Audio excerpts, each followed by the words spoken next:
नमस्कार दोस्तों, बहुत बहुत स्वागत करता हूँ आपके अपने YouTube चैनल कॉमर्स गुरु पर। सो फ्रेंड्स, आज की इस वीडियो में हम बात करने वाले हैं बीकॉम फोर्थ सेमेस्टर के इनकम टैक्स इस चैप्टर से रिलेटेड टॉपिक्स के एमसीक्यूज। तो ये आप लोगों के लिए एग्जाम पॉइंट ऑफ व्यू से काफ़ी ज़्यादा इंपॉर्टेंट क्वेश्चंस है, तो आप लोगों ने सारे भी क्वेश्चंस एक बार गो थ्रू करने हैं।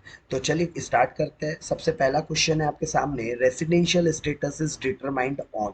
जो रेसिडेंशियल स्टेटस है वो कौन से ईयर में डिटरमाइन किया जाता है? तो वो किया जाता है असेसमेंट ईयर में। और सेक्शन 2 सबसेक्शन 9 में असेसमेंट ईयर को डिफाइन किया गया है। कैलेंडर ईयर का इनकम टैक्स में कोई काम नहीं है। प्रीवियस ईयर डिफाइन किया गया है सेक्शन 3 में। अकाउंटिंग ईयर का कोई काम इनकम टैक्स एक्ट के अंदर नहीं आता।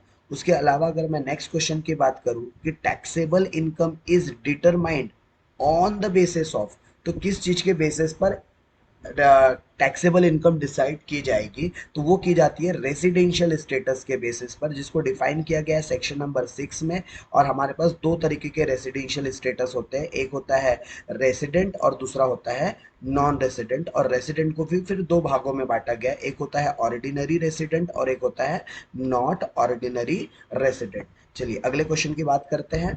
सेक्शन ऑफ रेसिडेंशियल स्टेटस, तो सेक्शन नंबर 6 में रेसिडेंशियल स्टेटस के बारे में बताया गया है। Section 6 subsection 1, subsection 2, subsection 3 and subsection 4, ऐसे चार सबसेक्शंस होते हैं सेक्शन 6 के अंदर।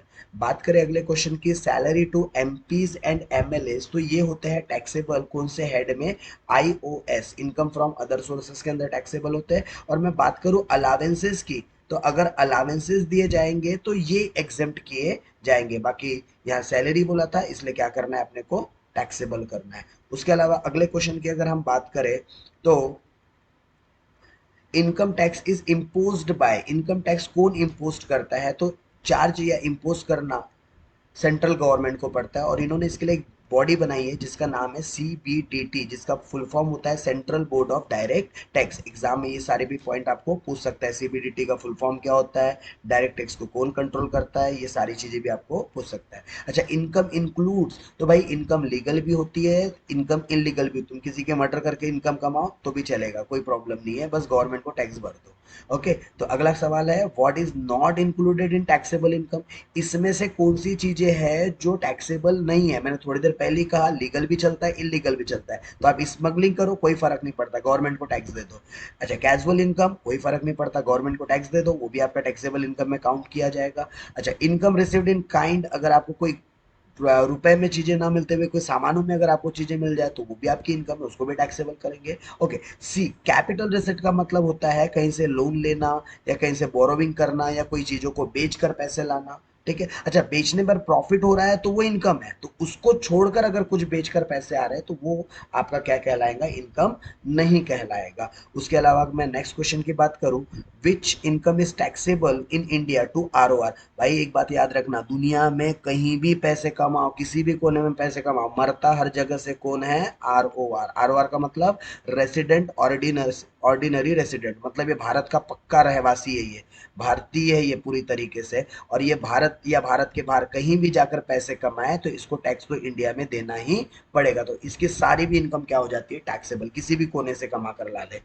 विच income is taxable in India to R N O R? R N O R का मतलब क्या होता है? रेसिडेंट तो है बट नॉट ऑर्डिनरी रेसिडेंट, मतलब रहवासी तो है बट कच्चा पक्का वाला ये रहवासी है। तो इससे हम उसी इनकम के ऊपर टैक्स लेंगे जो अक्रू या फिर रिसीव या फिर ड्यू इंडिया के अंदर हो रही होंगी। तो देखो ऐसा कौन सा, या फिर कोई इनकम जो कंट्रोल्ड इंडिया से हो रहा होगा, ऐसी ही इनकम इसको टैक्सेबल की जाएगी। तो outside India, outside India, outside वाली कोई भी इनकम नहीं ली जाएगी।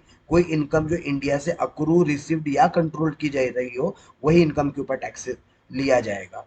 उसके अलावा अगर मैं बात करूं अगले क्वेश्चन की, income which accrue outside India from the business controlled from India is not taxable, किसके हाथ में टैक्सेबल नहीं है? एनआर। क्यों? क्योंकि एनआर होता है विदेशी और विदेशी के हाथ की इनकम के ऊपर हम टैक्स नहीं कर सकते। नॉन रेसिडेंट की इनकम पर इंडियन गवर्नमेंट टैक्स नहीं चार्ज कर सकती। अच्छा, income which are not included in total income, मतलब ये एग्जेम्प्टेड इनकम, जो कहां डिफाइन किए गए हैं? सेक्शन 10 में। उसके अलावा अगर हम बात करें नेक्स्ट क्वेश्चन की, प्रॉफिट अगर आप लोगों को 1 लाख रुपए का हुआ है किसी बिजनेस से, और वो बिजनेस कहाँ चलाते हो आप, ऑस्ट्रेलिया में चलाते हो, लेकिन उसका पैसा कहाँ आपको मिल रहा है, उसका पैसा अगर इंडिया में मिल रहा है तो भाई पैसा इंडिया में मिल रहा है तो टैक्सेबल होगा। अच्छा, एक मेरी कॉमन बात ना याद रखना, ये पूरे आपको रेसिडेंशियल स्टेटस में काम आएगा, इंसिडेंस ऑफ टैक्स में मेरी बात काम आएगी। कौन सी बात, कोई भी इनकम जो अक्रू रिसीव अगर इंडिया में हो रही है ना तो फिर वो टैक्सेबल होगा।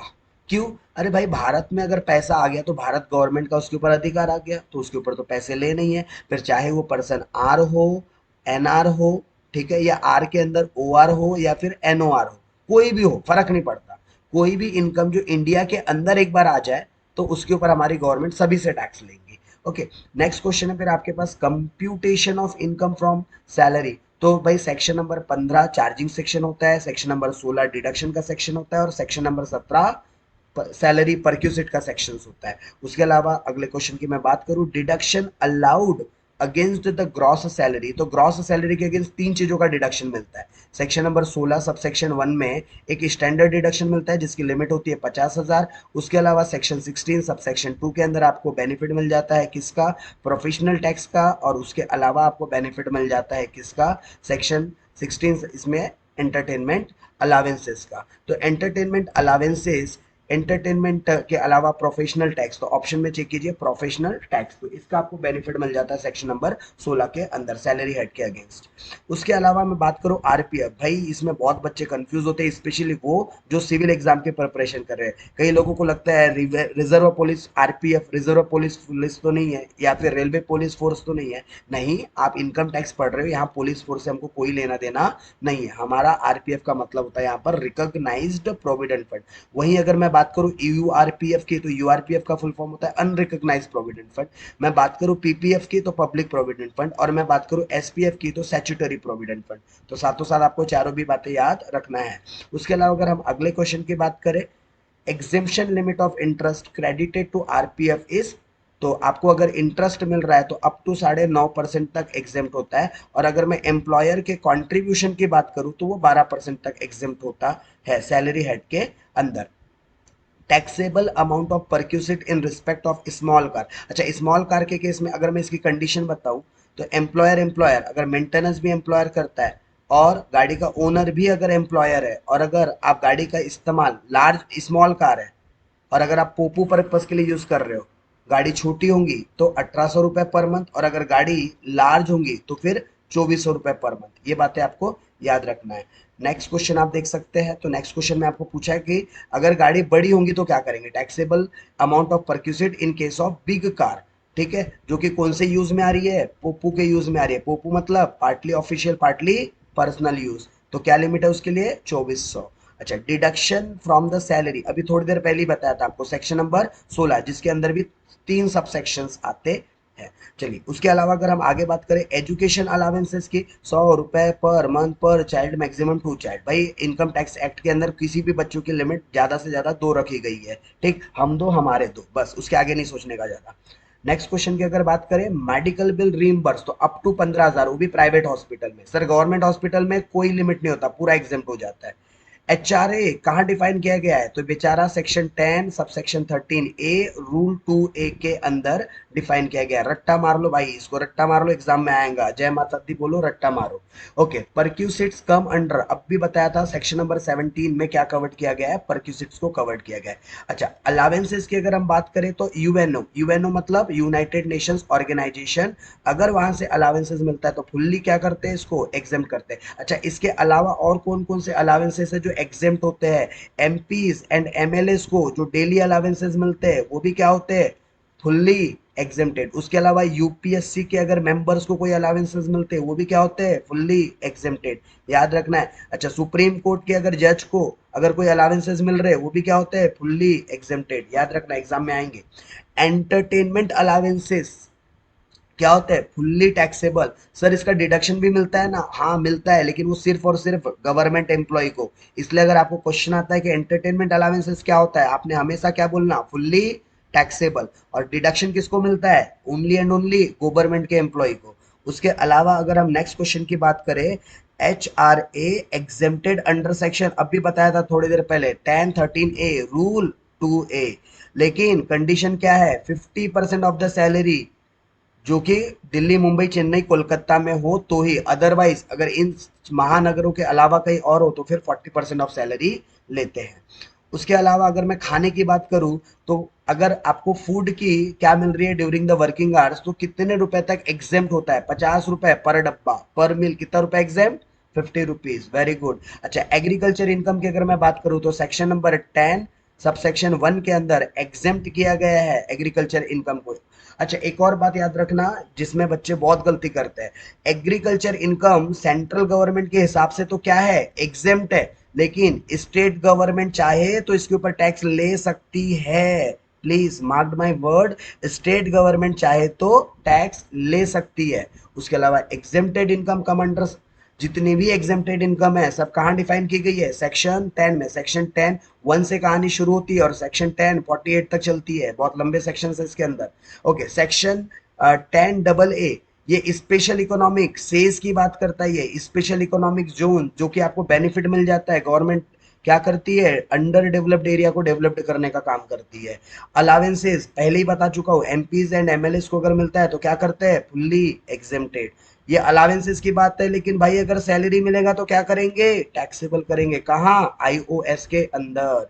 उसके अलावा मैं अगर आगे बात करूं, N assessee has borrowed money, किसी असेसी ने उधार लिया है परचेस ऑफ हाउस प्रॉपर्टी, घर खरीदने के लिए, और उसके ऊपर ब्याज भर रहा है, वो कहाँ, आउटसाइड इंडिया। भाई इंडिया के बाहर भेजो पैसे, कोई दिक्कत नहीं है, लेकिन उसके ऊपर पहले क्या पे कर दो, टैक्स, तो ही आपको डिडक्शन मिलेगा, अदरवाइज नहीं मिलेगा।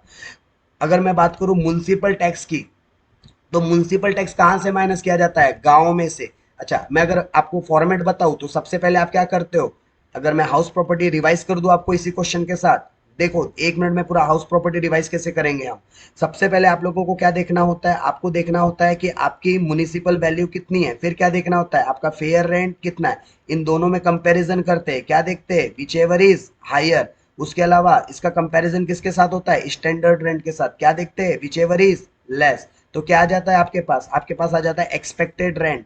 फिर एक्सपेक्टेड रेंट का कंपैरिजन किसके साथ होता है, एक्चुअल रेंट, तो क्या आ जाता है भाई, गांव आ जाता है। फिर गांव में से क्या माइनस करते हैं, म्युनिसिपल टैक्स, तो क्या आ जाता है, नाव। और फिर नाव में से क्या माइनस करते हैं हम, डिडक्शंस माइनस करते हैं, एक तो स्टैंडर्ड डिडक्शन माइनस करते हैं 30% ऑफ नाव, और दूसरा क्या माइनस करते हैं, बोरोविंग्स, जो कि हमने इंटरेस्ट लोन लिया होता है घर बनाने के लिए, उस पर जितना भी ब्याज पे करते हैं वो।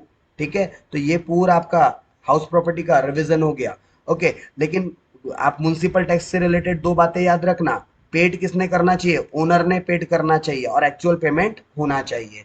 तो लो भाई, आपका 1 मिनट में क्या भी रिवाइज हो गया, हाउस प्रॉपर्टी भी रिवाइज हो गया। आगे बात करते हैं, अगला सवाल है आपके पास, in the case of house property owned by the co owner, it is self occupied by all the co owners. तो सारे भी, अगर घर एसओपी है तो एसओपी घर की वैल्यू क्या होती है, एनुअल वैल्यू नील, तो जितने को ओनर एसओपी होंगे हाउस में रह रहे सबके लिए क्या होगा, वैल्यू नील होगी।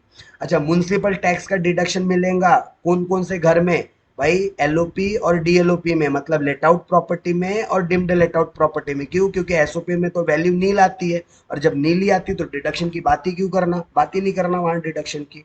चलिए, उसके अलावा अगर हम आगे और क्वेश्चन देखें, तो आपने हाउस प्रॉपर्टी है, रेंट जिसकी फेयर रेंट दी है, ना ही आप खुद रहते हो ना ही किराए पर दिया है। भाई जब खुद भी नहीं रहता बंदा, ना तो खुद रहता ना तो किराए पे दिया, तो उसको क्या मान लेने का, डिम्ड लेट आउट मान लेने का। और डिम्ड लेट आउट में जैसा लेट आउट का केस सॉल्व करते हैं उसी तरीके से टैक्सेबल करने का, मतलब 1,20,000 की इनकम क्या हो जाएंगी, टैक्सेबल हो जाएगी। अच्छा, अनरियलाइज रेंट कहाँ से माइनस करना है, तो अनरियलाइज रेंट आपको माइनस करना है आपके, वैसे तो माइनस एक्चुअल रेंट से करना चाहिए, बट अगर आपके पास एक्चुअल रेंट ऑप्शन में अवेलेबल नहीं है तो फिर आप क्या बोलोगे, ग्रॉस एनुअल वैल्यू में से माइनस करेंगे, राइट। अच्छा, अगर दो घर है और दोनों भी एसओपी है, तो एज पर द अमेंडमेंट दोनों भी घर को आपको क्या मानना है, एसओपी। पहले होता था एक को एसओपी मानो दूसरे को डिम्ड लेट आउट, बट अब ऐसा चलेगा नहीं। क्यों, क्योंकि दोनों भी घर को क्या मान लेना है आपने, एसओपी। अमेंडमेंट आया था इसको लेकर। ओके, अगले क्वेश्चन की बात करूं मैं, in case of house properties owned by the co owners,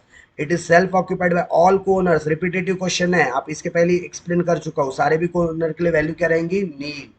municipal tax paid is allowed as a deduction, हाँ करेंगे, कहाँ, एलओपी और डीएलओपी, ये भी रिपीटेटिव क्वेश्चन आ गया भाई। Municipal tax is deduction allowed as a, कौन से बेसिस पर, पेमेंट बेसिस पर। एक और बात, किसने पेड करना चाहिए, ओनर ने, तो ही म्युनिसिपल टैक्स का बेनिफिट मिलेगा, अदरवाइज नहीं मिलेगा। लो जी, अगला सवाल भी वही आ गया, म्युनिसिपल टैक्स पेड करना चाहिए किसके द्वारा, ओनर के द्वारा, तो ही आपको क्या मिलेगा, डिडक्शन, अदरवाइज नहीं। इसलिए किराएदार से म्युनिसिपल टैक्स ना भरवाए, खुद ही जाकर भरे ओनर लोग। Okay, mister Varun is the owner of two house property, Ganraje and Mulund, ये दो अलग अलग लोकेशन पर है, एंड ओम साई एट थाने, ऐसे दो अलग अलग लोकेशन पर है। और क्या बोलता है, विच आर सेल्फ ऑक्यूपाइड, जबकि ओम साई वाला जो घर है ना, वो कुछ समय के लिए क्या कर दिया गया, लेट आउट कर दिया, मतलब कुछ पोर्शन पे आप एसओपी मानोगे और कुछ पोर्शन को आप क्या मानोगे, लेट आउट मानोगे। तो आधा पोर्शन लेट आउट, आधा पोर्शन एसओपी।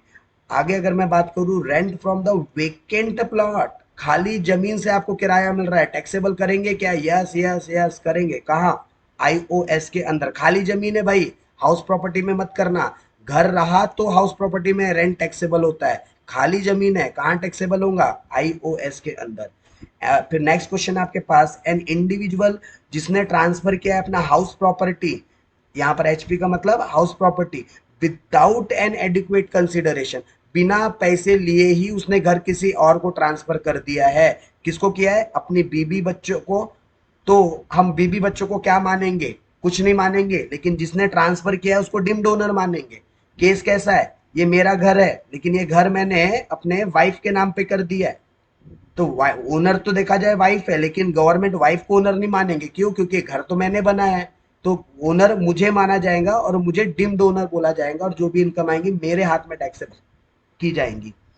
अगर मैं नेक्स्ट बात करूं क्वेश्चन नंबर 49 की, तो the gross annual value of the property किस चीज पर डिपेंड करती है, अब भी थोड़ी देर पहले हमने देखा था, municipal value, standard rent, fair rent, इन सारी बातों पे डिपेंड करता है आपका ग्रॉस एनुअल वैल्यू। उसके अलावा अगर हम बात करें डिडक्शंस की, तो deduction allowed from the annual value, annual value में से, मतलब कि सेक्शन 24 में इसके बारे में बताया गया है, इंटरेस्ट का बेनिफिट मिल जाता है। और इस स्टैट्यूटरी डिडक्शन, इसी को हम स्टैंडर्ड डिडक्शन भी बोलते हैं, जो कि @30% होता है, किसका, नाव का, नेट एनुअल वैल्यू का। तो सही जवाब क्या होना चाहिए इसका, ऑल ऑफ द अबव। तो दोस्तों ये था आपका सेट 1। अगर आपको और भी क्वेश्चंस इसी तरीके से रिवाइज करने हैं सारे एमसीक्यूज, तो जल्दी से कमेंट बॉक्स में बताइएगा, आप लोगों के लिए हम ऐसे और भी वीडियोस लाते रहेंगे। धन्यवाद दोस्तों।